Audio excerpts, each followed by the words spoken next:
As I breathe the air of Pakistan and walk the streets unarmed, unharmed, as I see the faces behind the words of all the stories I have heard.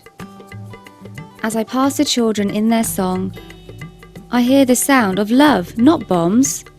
So don't believe all you hear. Dismiss disgust and frighten fear. Open your minds, embrace your hearts. All they ask is a fresh new start. It is misunderstood, you must understand, for Pakistan is a wonderful land. Well, you see, the name, of course, is something to do with the first letter of each of these provinces which constitute Pakistan.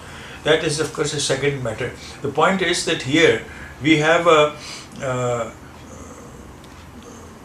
Muslim politics, so to say.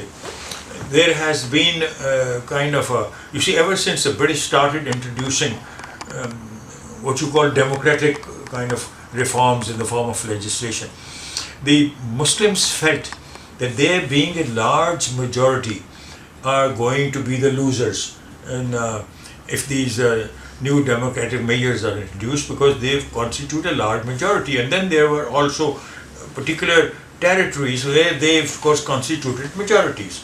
So apparently the first person who somehow or the other realized this problem was no other than Sir Syed Ahmad Khan. He felt that if the new reforms are introduced by the British, the democratic reforms, the Muslims are going to suffer.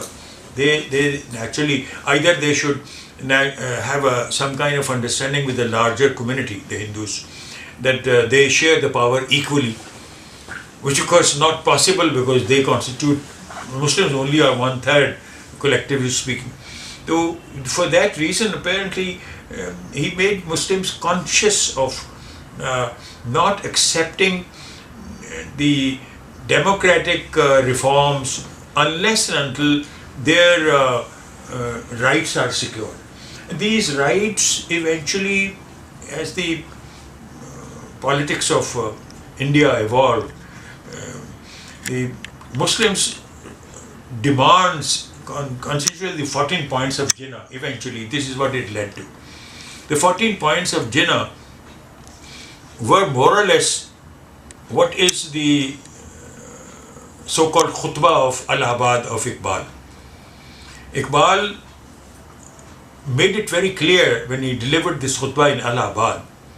He said, if 14 points are not accepted of Jinnah in the first roundtable conference in 1930, he said, I will go a step further and say that they should constitute an amalgamated Muslim state of Muslim majority 4 provinces in the northwest.